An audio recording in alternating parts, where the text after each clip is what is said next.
দর্শক, এনসিপির জুলাই পদযাত্রা চলছে, এখনো জুলাই মাস ব্যাপী এটা চলবে, সম্ভবত আগস্টের 5 তারিখ পর্যন্তই চলবে। সেই পদযাত্রার একটা পার্ট ছিল মেহেরপুরে আজকে, কিন্তু কি বলবো, অপ্রত্যাশিত ঘটনা ঘটেছে, অপ্রত্যাশিত এনসিপির জন্য। হয়তো এনসিপির বিপক্ষ যারা পার্টি রয়েছে তাদের জন্য এটা সুখবর হতে পারে, কিন্তু এনসিপির জন্য চরম খারাপ একটা খবর এবং খারাপ একটা ঘটনা ঘটেছে।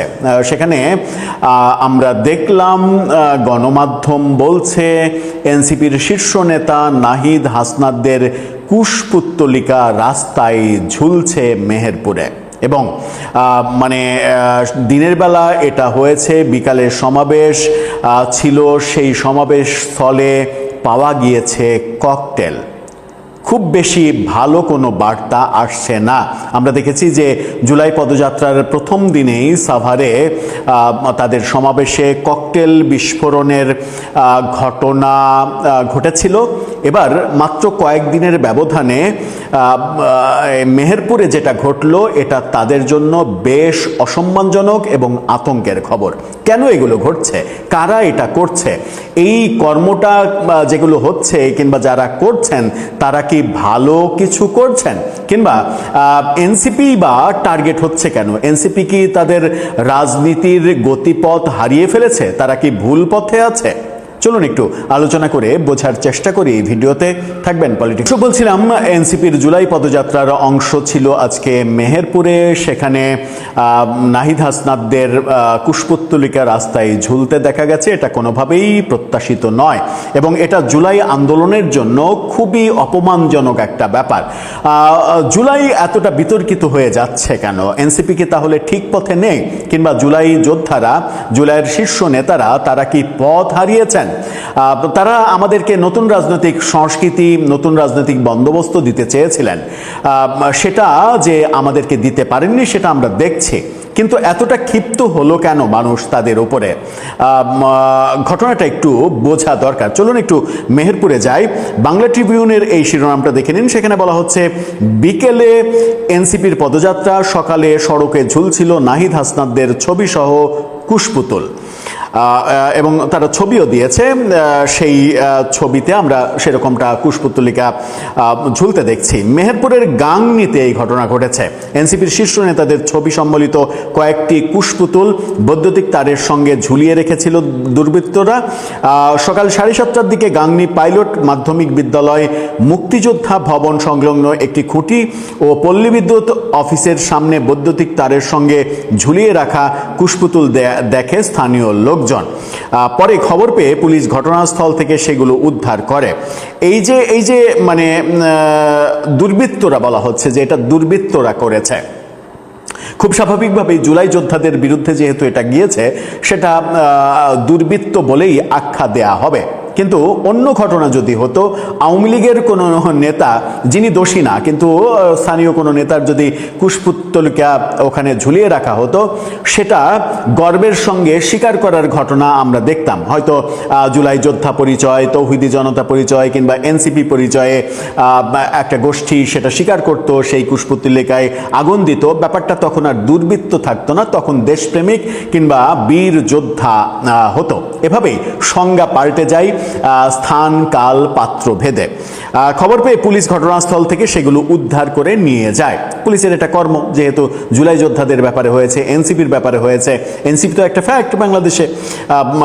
সেই ব্যাপারটা যদিও গতকালকে আমরা এটা আলোচনা করেছিলাম যে সাংবাদিক মাসুদ কামাল তিনি বলছেন যে এনসিপির সঙ্গে আওয়ামী লীগের তুলনা পিঁপড়ার সঙ্গে হাতির তুলনার মতো। তিনি একটু খাটো করারই চেষ্টা করেছেন।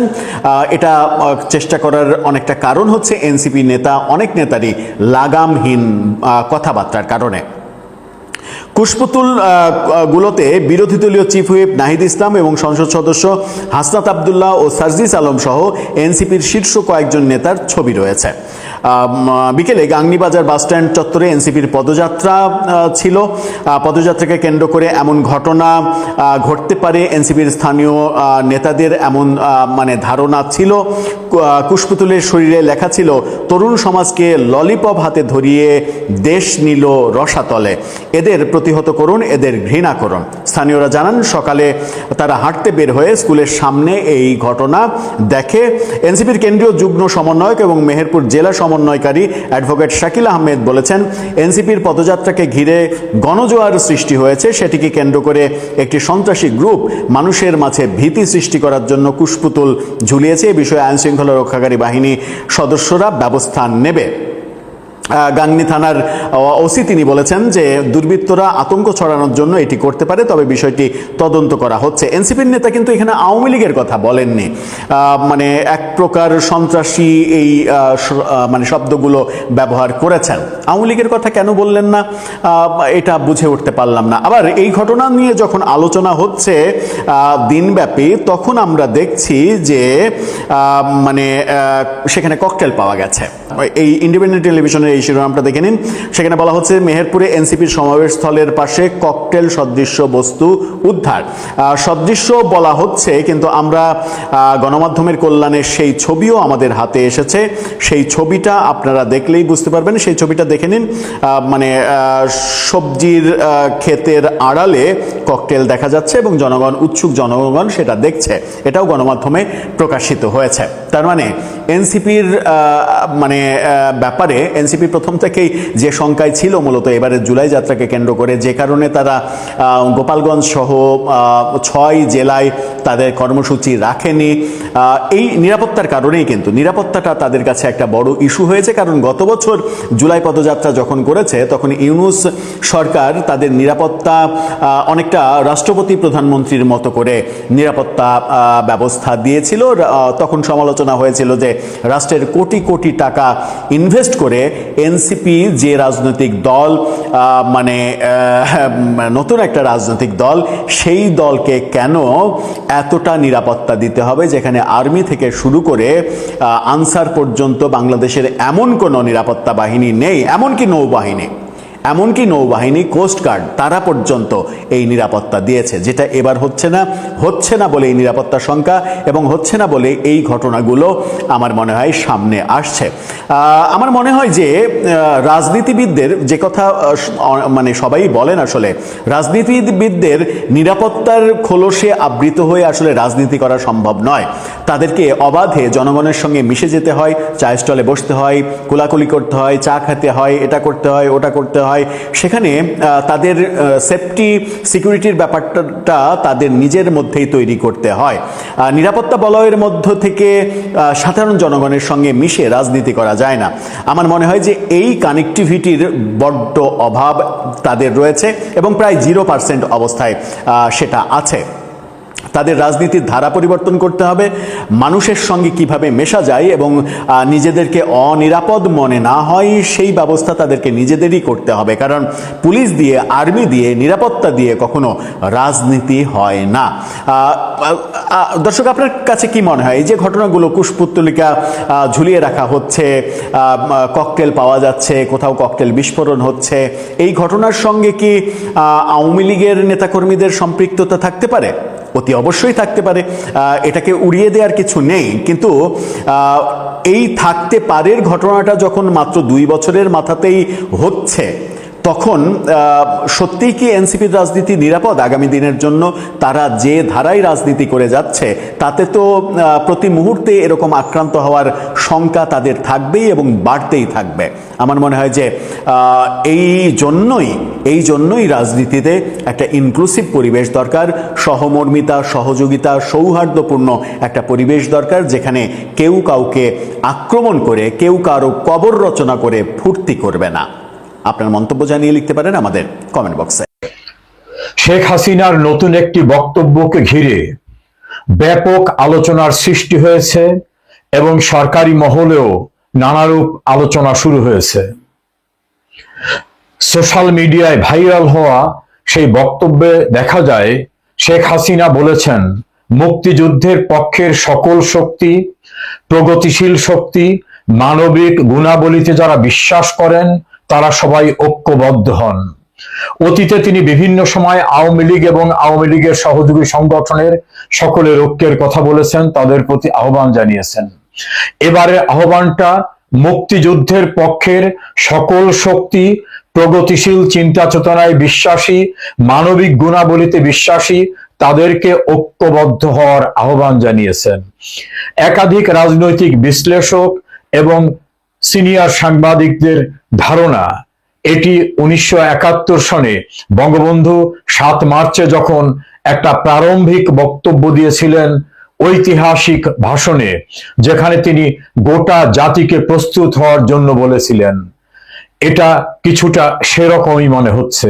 বঙ্গবন্ধু তখন সেই ভাষণটি দিয়েছিলেন যখন আর কোনো উপায়ন্ত ছিল না, তখন তিনি গোটা জাতিকে প্রস্তুতি নেওয়ার জন্য বলেছিলেন। শেখ হাসিনাও এই ক্ষেত্রে হয়তো সেভাবেই মুক্তিযুদ্ধের পক্ষের প্রগতিশীল চিন্তা চেতনার, মানবিক চিন্তা চেতনার সকলকে ঐক্যবদ্ধ হওয়ার আহ্বান জানিয়ে মূলত দলের বাইরেও মুক্তিযুদ্ধের সকলকে একত্রিত হওয়ার জন্য একটি মেসেজ দিয়েছেন। বাংলাদেশ আওয়ামী লীগের বাইরেও অনেকে মুক্তিযুদ্ধের চিন্তা চেতনাকে সরাসরি ধারণ করেন এমন রাজনৈতিক দল, nap, communist party, workers party, সাম্যবাদী দল, জাতীয় পার্টি, জাসদ, বাসদ, সাম্যবাদী দল, নজরুল বাসার, মাজদুরের বিভিন্ন রকম সংগঠন রয়েছে। যে সকল অসংখ্য সংগঠন আওয়ামী লীগের বাইরে থেকেও কঠিনভাবে মুক্তিযুদ্ধের চেতনা, মুক্তিযুদ্ধের আদর্শকে ধারণ করে এবং বিশ্বাস করে। শেখ হাসিনা তাদের ভিতরে ঐক্য সৃষ্টি করার জন্য আহ্বান জানিয়েছেন যে মুক্তিযুদ্ধের পক্ষের প্রগতিশীল এবং মানবিক গুণাবলীতে যারা বিশ্বাস করেন তারা ঐক্যবদ্ধ হন। আমার মনে হয় এই আহ্বানটি নতুন কোনো ইঙ্গিত বহন করছে, নতুন কোন প্রস্তুতির দিকে যেতে হচ্ছে হয়তো মুক্তিযুদ্ধের পক্ষের সকল শক্তিকে।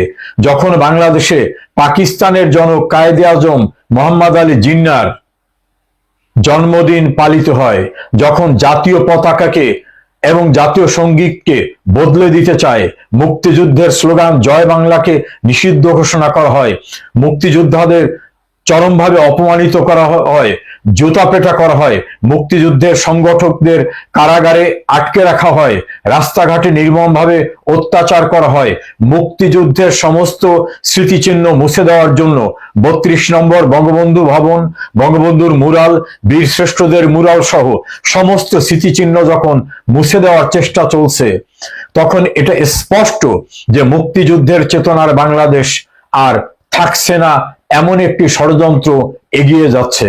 পার্লামেন্টের দিকে তাকালেও সেই একই দৃশ্য।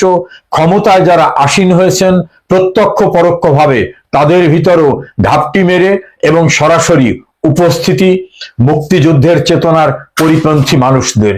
এই পরিস্থিতিতে শেখ হাসিনার আহ্বানটি নতুন করে আরেকটি মুক্তিযুদ্ধে ঝাঁপিয়ে পড়ার জন্য মুক্তিযুদ্ধের পক্ষের সকলকে আহ্বান বলে অনেক বিশ্লেষণের ধারণা।